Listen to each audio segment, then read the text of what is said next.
Yes sir. Doctor గారు మరో ముఖ్యమైన ప్రశ్న ఏమిటంటే జనరల్ కండిషన్లో చాలామంది అంటే ఒక పర్టికులర్ ఏజ్ దాటిన వాళ్ళు కావచ్చు, చిన్న వయసులో వాళ్ళు కావచ్చు, మీరు చెప్తున్నట్టు రెగ్యులర్ మెడికేషన్లో ఉంటారు వాళ్ళు. అంటే రెగ్యులర్గా వాళ్ళు ట్యాబ్లెట్ వేసుకోవాలి, just like diabetes and blood pressure, BP. వీళ్ళందరూ చాలా వాటికి వాళ్ళు రెగ్యులర్గా వాడుతూ ఉండాలి. లేదా హార్ట్కి సంబంధించి ఏమైనా ప్రాబ్లం రావచ్చు, వాళ్ళు స్టెంట్ వేయించుకోవచ్చు, లేదా ఓపెన్ హార్ట్ సర్జరీ చేయించుకునే వాళ్ళు అయి ఉండొచ్చు. వాళ్ళు రెగ్యులర్ మెడికేషన్లో ఉంటారు. సో ఇలాంటి వాళ్ళకి ఏమైనా లివర్కి ఎఫెక్ట్ పడే ఛాన్స్ ఉంటుందా రెగ్యులర్ మెడిసిన్స్ వల్ల? సో మళ్ళీ అదే చెప్తున్నాను, ఎందుకంటే ఇవన్నీ మార్కెట్లోకి వచ్చినాయి అంటే దాని side effects and safety profile అన్నీ చూసుకొని లోపల. సో ఒక డ్రగ్ మనకు వాడుతున్నామంటే for suppose take it as a aspirin అనుకోండి, రక్తం టాబ్లెట్. సో గుండెపోటు వచ్చిన వాళ్ళలో కానీ లేదంటే బ్రెయిన్ స్ట్రోక్ వచ్చిన వాళ్ళని ఇది ఆల్మోస్ట్ లైఫ్ లైంగ్ వాడుకోవాల్సిన medication. Many of the times we don't have a alternative. Better alternative అయితే ఇంతవరకు వచ్చిందని అనుకోవట్లేదు. సో ఇలాంటి వాడుతున్నప్పుడు దాని సైడ్ ఎఫెక్ట్స్ ఆల్రెడీ నోట్ చేసుకున్న సైడ్ ఎఫెక్ట్స్ ఉంటాయి. ఇది 100 మంది వాడుతుంటే ఒక 5% పీపుల్లోనో ఓ 10% పీపుల్లోనో వచ్చే అవకాశాలు ఉంటాయి. సో ఈ సైడ్ ఎఫెక్ట్స్ అన్నీ ఒక డాక్టర్ ప్రిస్క్రైబ్ చేసినప్పుడు ఆబ్వియస్లీ ఆ సైడ్ ఎఫెక్ట్స్ని చెప్తుంటాం. అండ్ రెగ్యులర్లీ అతను డాక్టర్తో ఫాలో అయినప్పుడు ఆ సైడ్ ఎఫెక్ట్స్ కూడా అతను ఐడెంటిఫై చేసుకుంటారు. మెయిన్గా బ్లీడింగ్, ఎక్సెస్ బ్లీడింగ్ అవటం అవనివ్వండి, లేదంటే పొట్టలో యాసిడిటీ మంట అవనివ్వండి, ఇవన్నీ వస్తుంటాయి. అలా అని లివర్ హార్మ్ చేయవు ఖచ్చితంగా అంటే ఏం లేవు. కొన్ని మెడికేషన్స్ లివర్ హార్మ్ చేసే అవకాశాలు ఉంటాయి. బట్ అవన్నీ ఎర్లీ స్టేజ్లో ఐడెంటిఫై చేయటం అంటే అది డాక్టర్ ద్వారానే అవుతుంది. డాక్టర్ ఐడెంటిఫై చేసినప్పుడు దాని తాలూకు ఆల్టర్నేటివ్ అనేది చేసుకోవాలి. ఏదైనా మందు డోస్ తగ్గించడము లేదా దానికి ఆల్టర్నేటివ్ మెడికేషన్ వాడుకోవటము ఇది చేసుకోవడం ఉంది.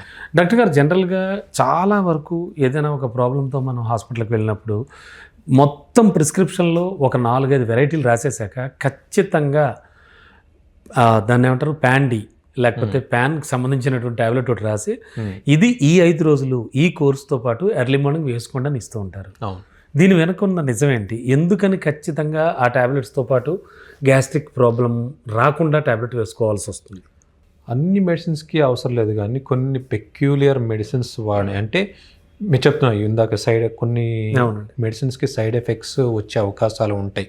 ఎస్పెషల్లీ యాంటీబయాటిక్స్ అవనివ్వండి, యాస్పిరిన్ అవనివ్వండి, వీటికి కొంచెం స్టమక్ మీద ఎఫెక్ట్ చూపించే అవకాశాలు ఉంటాయి. అందుకని ఖచ్చితంగా వేసుకోవాలి. సో ఖచ్చితంగా దాంతోపాటు వీల్ ప్రిస్క్రైబ్ ది యాంటీబయాటిక్. అట్లానే ఏ మల్టీవిటమిన్తో పాటు ప్యాంటాపో లేదంటే ఇంకేదన్నా అవసరం లేదు.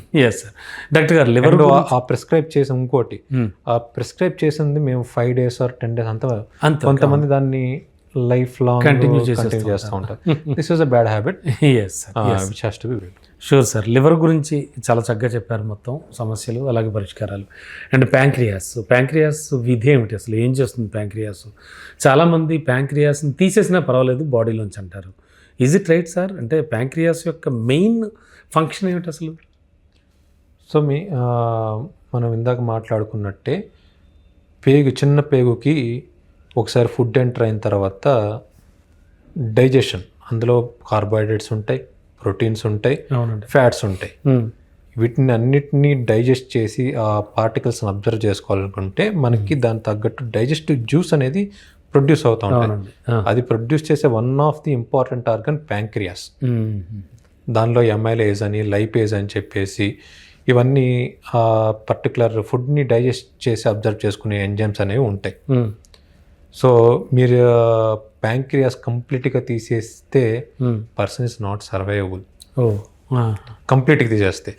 సో అట్లీస్ట్ ఎంతో కొంత ప్యాంక్రియాస్ ఉంటే patient is liable to survive. Okay. And అట్లాగనే ప్యాంక్రియాస్ డ్యామేజ్ ఎట్లాగైతే లివర్ని ఆల్కహాల్ డ్యామేజ్ చేస్తుందో అది ప్యాంక్రియాస్ని కూడా డ్యామేజ్ చేస్తుంది. సో మేము చేసిన మా ఎక్స్పీరియన్స్లో ఒక పెక్యులియర్ పాయింట్ ఆర్ ఫ్యాక్ట్ కనపడేది ఏంటంటే కొంచెం పావర్టీ ఆర్ పూర్ పాపులేషన్లో alcohol effects in pancreas.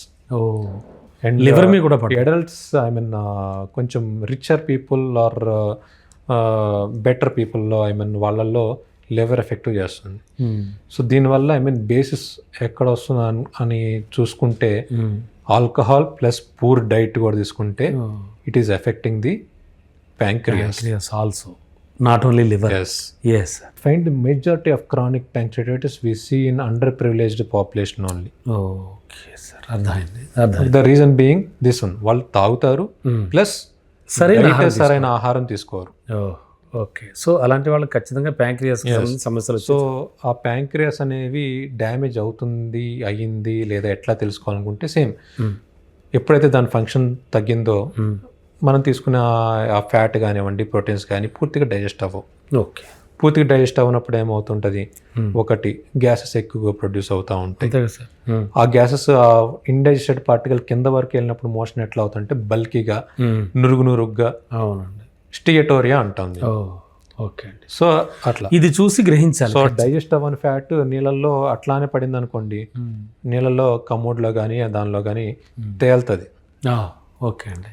So ఒక తాగే వ్యక్తి లేదా నాకు ప్యాంక్రియాస్ సరిగ్గా పని చేయట్లేదని భావిస్తుంటే సేమ్ మోషన్ చూసుకున్నప్పుడు నీళ్ళలో తేలుతూ ఉంటుంది. నురుగు వచ్చే మోషన్ నీళ్ళలో తేలుతూ ఉంటుంది.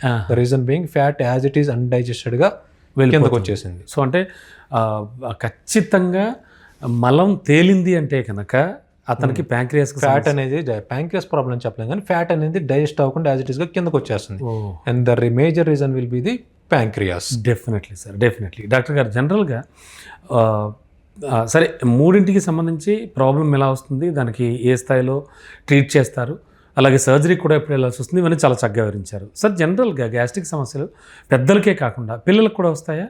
మంత్స్ బేబీస్ దగ్గర నుంచి కూడా మీరు గ్యాస్ట్రిక్ ప్రాబ్లమ్స్ ఏమైనా చూసిన సందర్భాలు ఉన్నాయా? జనరల్ కండిషన్ చూస్తుంటాం. Once from the birth it self కూడా చిన్నపిల్లల ప్రాబ్లమ్స్ అనేవి ఉంటాయి సార్. ఎవరికి రావనే కాదు, బట్ ఏ ఏజ్ వాళ్ళకి ఆ ఏజ్కి సంబంధించిన ప్రాబ్లమ్స్ అయితే ఖచ్చితంగా వస్తూ ఉంటాయి. సో అవి మెజారిటీ ఆఫ్ థింగ్ చిన్న చిన్న సొల్యూషన్స్తో ట్రీట్ అయ్యే ఉంటాయి.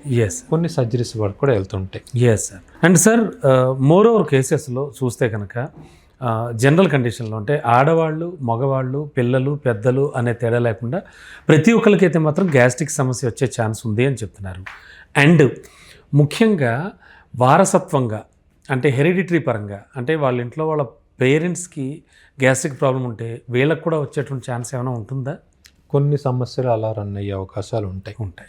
ఎస్పెషల్లీ మనం తీసుకుంటే క్యాన్సర్. Yes sir. అది కొలాన్ క్యాన్సర్ ఇవ్వనివ్వండి లేకపోతే స్టమక్ క్యాన్సర్ ఇవ్వనివ్వండి, వాళ్ళల్లో వంశపారంపర్యంగా వచ్చే అవకాశాలు ఉంటాయి.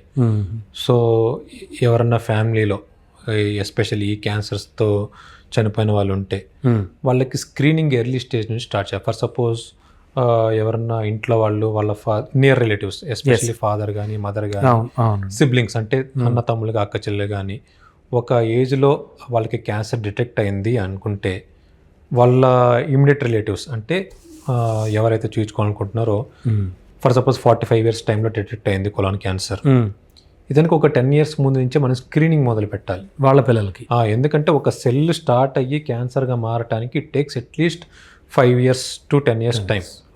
సో మనకి ఎర్లీ మొదట్లోనే గుర్తించుకోవాలి. సో జెనెటికల్గా ఒక ఫ్యామిలీ రన్ అవుతుందంటే ఎర్లీగానే మన స్క్రీనింగ్ దాని తగ్గట్టు స్క్రీనింగ్ స్టార్ట్ చేయాల్సి ఉంటుంది. Exact. So early stage detect చేస్తే దాన్ని ఎర్లీగా క్యూర్ చేసే స్థాయికి ఉంటుంది. Yes sir.